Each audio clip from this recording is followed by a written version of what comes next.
नमस्कार दोस्तों, कैसे हो आप सभी। प्लानिंग फॉर सक्सेस में आप सभी का स्वागत है। आई होप आप सभी अच्छे होंगे। चलिएगा गाइस, आज हम जो पढ़ने वाले हैं वो आज का बहुत इम्पोर्टेंट टॉपिक होने वाला है। अब तक की सभी क्लास में सबसे महत्वपूर्ण क्लास आपकी यही होने वाली है। जैसा कि आप सभी को पता है, रेलवे ग्रुप डी की डेट आ चुकी है। 17 अगस्त से उसके फर्स्ट फेज़ का एग्ज़ाम है, तो जिसमें आपके 25 सवाल अलग से साइंस के आए हैं। तो उसी के लिए मैं आपके लिए एक वीडियो लेकर आया हूँ, जिसमें आज हम साइंस के ही सवाल पढ़ने वाले हैं, कुछ और नहीं डिस्कशन करेंगे।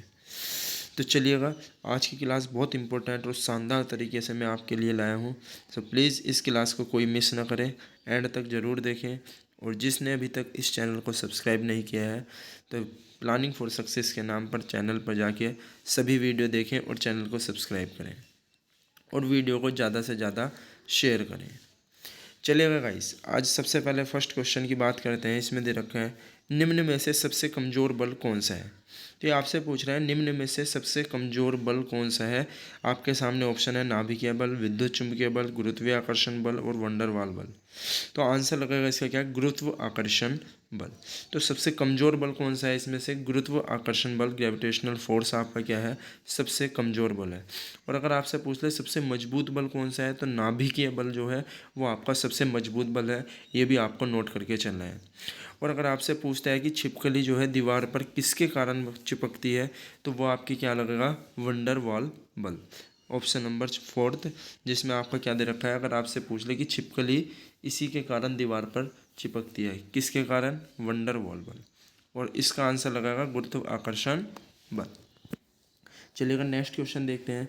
न्यूटन से सबसे पहले गुरुत्वाकर्षण के बारे में किसने बताया।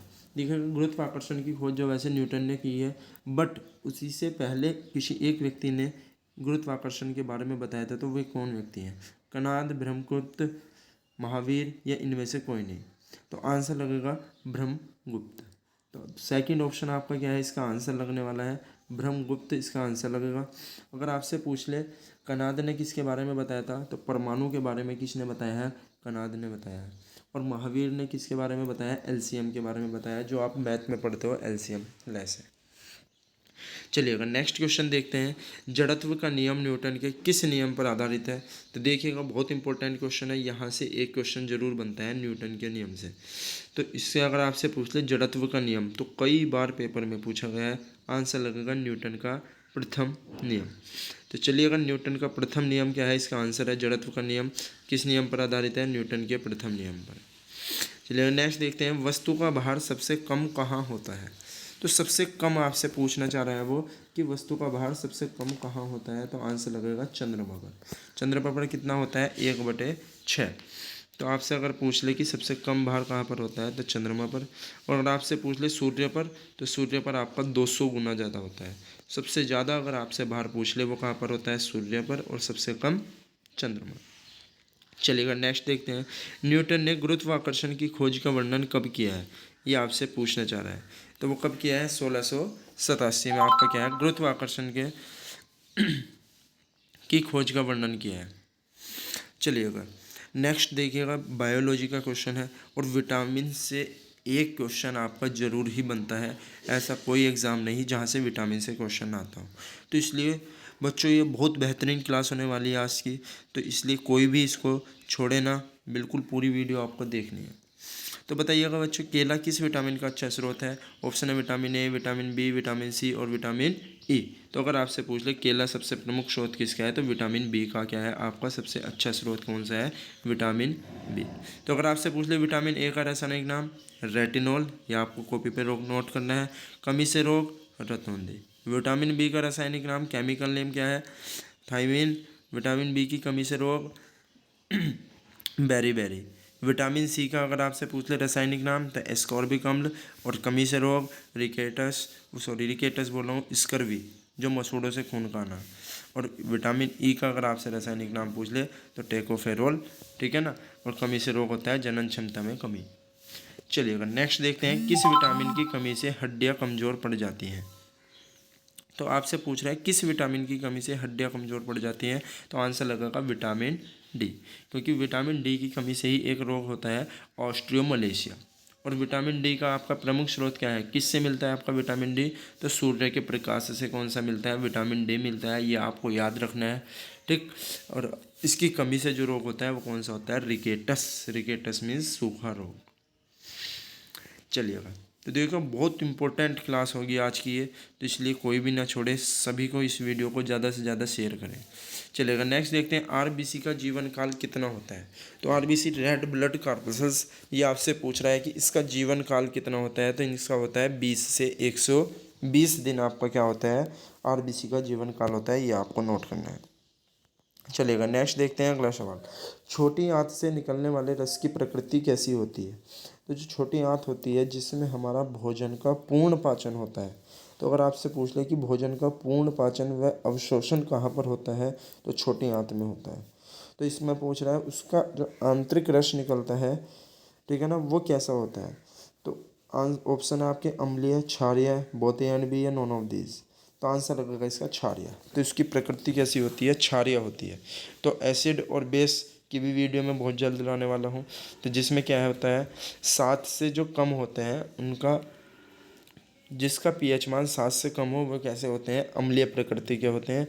और जिसका पीएच मान 7 से अधिक होता है वे किस प्रकृति के होते हैं, क्षारीय प्रकृति के होते हैं, बेस प्रकृति के होते हैं। चलिएगा, नेक्स्ट क्वेश्चन देखते हैं। तड़ित चालक आकाश से बिजली की खोज किसने की थी। तो ये आपसे पूछना चाह रहा है, तड़ित चालक आकाश में जो बिजली कड़कती है तो उसकी खोज सर्वप्रथम किसने की थी। तो आंसर लगेगा बेंजामिन फ्रैंकलिन।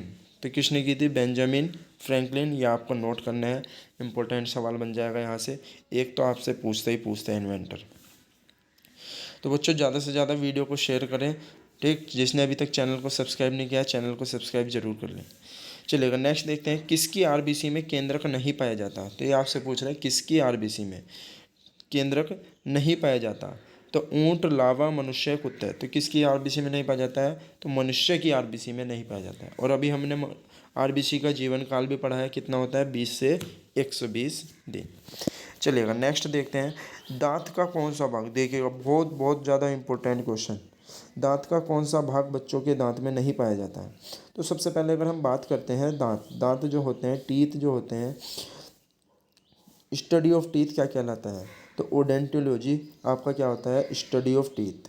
ये दांतों के अध्ययन को क्या कहला जाता है, ओडेंटोलॉजी। तो अगर आपसे पूछे, सबसे पहले हम बात करते हैं कि दांत कितने प्रकार के होते हैं। तो दांत आपके 4 प्रकार के होते हैं। सबसे पहले कृंतक, जिसको इंग्लिश में इंसीजियर बोलते हैं, रदनक, कैमिन, अर्धचवर्णक, प्रीमोलर, चवर्णक, मोलर। देखिएगा, इसी में मैं एक चीज़ और बताऊंगा, कृंतक जो होते हैं हमारे, वे 8 प्रकार के होते हैं। तो 8 दांत कैसे होते हैं कृंतक। रदनक कितने दांत होते हैं, 4 होते हैं। अर्धचवर्णक कितने होते हैं, 8 होते हैं। और चवर्णक कितने होते हैं, 12 होते हैं। तो ये आपको नोट करना है अपनी कॉपी में। तो अब वो क्वेश्चन पे आते हैं। वो क्वेश्चन में पूछ रहा है कि बच्चों के दांत में नहीं पाया जाता, तो कौन सा भाग है वो जो बच्चों के दांत में नहीं पाया जाता। तो आंसर लगेगा अर्धचवर्णक। तो अर्धचवर्णक जो होता है बच्चों के दांत में नहीं पाया जाता। यही आपसे पूछता है कि कौन से दांत ऐसा भाग है जो बच्चों के दांत में नहीं पाया जाता, तो कौन सा है, अर्धचवर्णक। यहीं से एक क्वेश्चन आपसे ये पूछता है कि हाथी के दांत को क्या कहा जाता है। तो हाथी के जो दांत होते हैं उनको कृंतक या इंसीजियर बोला जाता है। ये भी आपको नोट करना है। चलेगा, नेक्स्ट देखते हैं जीभ के किस भाग से कड़वापन का स्वाद मिलता है। देखिएगा, कितना इंपॉर्टेंट सवाल है। तो जीभ के किस भाग से, अर्घ भाग से, मध्य भाग से या पश्च भाग से। देखिएगा, अगर हम बात करते हैं जीभ, तो जीभ में आपकी कोई हड्डी नहीं पाई जाती। जीभ को आपकी एक हड्डी रोक कर रखती है जिसका नाम है हायोड हड्डी। ये भी आपको इंपॉर्टेंट सवाल है, लिख लेना है कॉपी में। हायोड हड्डी ही जीभ को रोक के रखती है, क्योंकि जीभ क्या है, एक मांसपेशीय अंग है। जीभ एक मांसपेशीय अंग है, इसलिए इसमें कोई हड्डी नहीं पाई जाती। तो अगर हम बात करते हैं जीभ के सबसे पहले अग्रभाग में, तो अग्रभाग में सबसे पहले हमें किस चीज़ का पता चलता है, मीठापन का। तो सबसे पहले हमें मीठापन का पता चलता है। उससे अगर हम थोड़ा सा और पीछे चलें तो फिर हमें क्या है, मीठेपन के बाद नमकीन थोड़ा सा महसूस होता है। नमकीन के बाद आपको कैसा होता है, आपका स्वाद इस तरीके से आपका चेंज होता रहता है। तो वो अगर आपसे पूछ रहा है जीभ के किस भाग से कड़वापन का स्वाद मिलता है, तो आपका आंसर लगेगा पश्च भाग से। क्या आंसर है, पश्च भाग से। तो कड़वापन सबसे ज़्यादा पीछे जाके मिलता है। जब ज़्यादा आप खाना खा लेते हो तो सबसे बाद में ही जाके पता चलता है कि ये चीज़ कड़वी है या मीठी है, ठीक। तो आंसर लगेगा पश्च भाग। अगला सवाल देखिएगा, बहुत इंपॉर्टेंट सवाल, वे कौन से विटामिन हैं जो अधिक मात्रा में लेने से खतरनाक हो सकते हैं। देखिएगा विटामिन से एक क्वेश्चन जरूर बनता है, तो ये आपको नोट करना है। तो वे कौन से विटामिन हैं जो अधिक मात्रा में लेने पर खतरनाक हो सकते हैं। Vitamin A, C, vitamin A और डी, विटामिन डी और ई, विटामिन ए और बी। तो आंसर लगेगा विटामिन ए और डी, क्योंकि ये हमारे शरीर में पहले से ही रहते हैं। अगर आप इन्हें ज़्यादा मात्रा में ले लोगे तो ये खतरनाक हो सकते हैं। आंसर लगेगा विटामिन ए और डी। चलिएगा नेक्स्ट देखते हैं, भोजन में जहर के कारण किसी व्यक्ति की मृत्यु की जांच में कौन सा अंग महत्वपूर्ण है।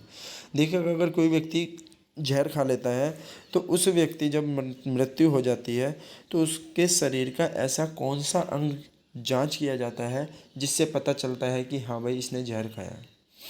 तो देखिएगा बहुत अच्छा सवाल है, तो अगर आपसे पूछ ले तो आंसर लगेगा इसमें यकृत। तो यकृत, लीवर, यही आपसे पूछा जाता है, तो यकृत में ही आपको याद रखना है, आंसर लगेगा यकृत। तो अगर कोई व्यक्ति जहर खा लेता है तो उसकी किस अंग की जांच होती है, यकृत की जांच होती है, लीवर। और यहीं से पित्ताशय स्थित होता है नीचे, और यहीं से पित्तरस निकलता रहता है। चलिएगा नेक्स्ट देखते हैं, पाचन तंत्र का सबसे बड़ा भाग कौन सा है, ये आपसे क्वेश्चन पूछ रहा है। तो ये तो बहुत ज़्यादा इंपॉर्टेंट क्वेश्चन है। तो पाचन तंत्र का सबसे बड़ा भाग कौन सा है बताइएगा बच्चों। आहार नाल, अमाशय, छोटी आंत, बड़ी आंत। तो देखिएगा बच्चों, इसमें बड़ी आंत मत लगा देना कि बड़ी आंत है तो बड़ी आंत ही सबसे ज़्यादा बड़ी होगी, तो ऐसा कुछ नहीं है। तो सबसे बड़ा भाग अगर आपसे पूछ ले पाचन तंत्र का तो वो लगेगा आपका आहार नाल। क्या लगेगा आंसर, आहार नाल। देखो आहार नाल की अगर हम बात करते हैं, ठीक है ना, आहार नाल की अगर हम बात करते हैं तो आहार नाल आपकी 8 से 9 मीटर लंबी होती है। तो आहार नाल कितनी लंबी होती है, 8 से 9 मीटर। अमाशय आपका 25 सेंटीमीटर होता है। छोटी आंत आपकी 6 से 6.5 मीटर तक होती है, और बड़ी आंत आपकी 1 से 1.5 मीटर होती है। तो वो पूछ रहा है सबसे बड़ा भाग क्या है, आहार नाल।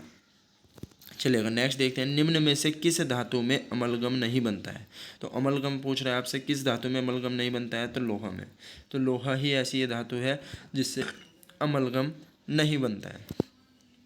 तो देखिएगा बच्चों, आज की बहुत बेहतरीन क्लास हो रही है, तो इसलिए सभी ज़्यादा से ज़्यादा बच्चों को जोड़ना है आपको, और ज़्यादा से ज़्यादा बच्चों को शेयर करना है। चलिएगा अगला सवाल देखते हैं, किस मक्खी के काटने से दमदम, काला जार, बुखार होता है। तो ये आपसे पूछ रहा हूँ। तो पहला ऑप्शन है सीसी मक्खी, वालू मक्खी, घरेलू मक्खी, और इनमें से कोई नहीं।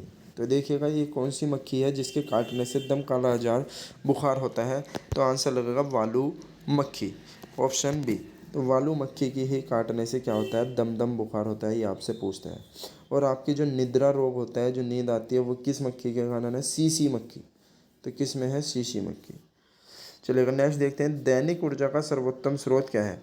अगर आप क्या है, दैनिक ऊर्जा में सबसे ज़्यादा सर्वोत्तम स्रोत क्या है, अगर आपको रोज़ डेली कोई ऊर्जा लेनी है तो हम किस चीज़ का प्रयोग करें, कार्बोहाइड्रेट्स, विटामिन, प्रोटीन, फैट्स। तो दैनिक ऊर्जा का सर्वोत्तम स्रोत किसे कहा जाता है, कार्बोहाइड्रेट्स। बहुत ज़्यादा इंपॉर्टेंट सवाल है, बायो से यहाँ से क्वेश्चन जरूर बनता है, आंसर लगेगा कार्बोहाइड्रेट्स।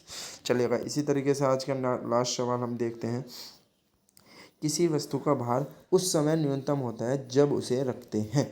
देखिएगा ये देखते हैं हम, किसी वस्तु का भार उस समय न्यूनतम होता है जब उसे रखते हैं, केंद्र पर, विषुवत रेखा पर, ध्रुव पर, या इनमें से कोई नहीं। तो बताइएगा क्या आंसर लगेगा। आंसर है इसका आपका विषुवत रेखा पर। तो अगर हम किसी वस्तु को विषुवत रेखा पर रखते हैं या इक्वेटर लाइन पर रखते हैं, ठीक, तो भूमध्य रेखा पर रखते हैं, तो उसका भार उस समय न्यूनतम होता है, कहाँ पर, विषुवत रेखा पर। चलिएगा आंसर लगा देना विषुवत रेखा। देखिएगा आज की बहुत इंपॉर्टेंट क्लास है, तो इसलिए ज़्यादा से ज़्यादा सभी बच्चों को शेयर करनी है आपको। इसी तरीके से अब नेक्स्ट वीडियो आपके सामने बहुत जल्द आने वाली है, जिसमें हम केमिस्ट्री के ही क्वेश्चन करेंगे, केवल केमिस्ट्री। तो इसी तरीके से अभी हमारा एग्ज़ाम ग्रुप डी का 17 से है, तब तक मैं आपको लगभग 150 से 200 सवाल तक आपको करा दूंगा हर वीडियो में। इसलिए सभी बच्चे प्लानिंग फॉर सक्सेस चैनल से जुड़े रहें। ठीक, जिसको इस कोई भी डाउट हो तो कमेंट सेक्शन में मेरे को कमेंट करके बताएं, और जिसने अभी तक चैनल सब्सक्राइब नहीं किया है तो सो प्लीज़ सभी चैनल को सब्सक्राइब करें और वीडियो को ज़्यादा से ज़्यादा शेयर करें। जिस बच्चे को भी अगर इसकी PDF चाहिए तो मेरे को कमेंट सेक्शन में कमेंट करके बताएं। तो इसी तरीके से अगली क्लास भी केमिस्ट्री की बहुत शानदार तरीके से होने वाली है, जिसमें हम 25 से 30 क्वेश्चन उसमें करने वाले हैं। तो बहुत इंपॉर्टेंट क्वेश्चन लाने वाला हूँ मैं पीरियोडिक टेबल से भी। तो हो सकता हो कल तक वो वीडियो आ जाए, तो इसलिए बने रहें। थैंक यू बच्चों।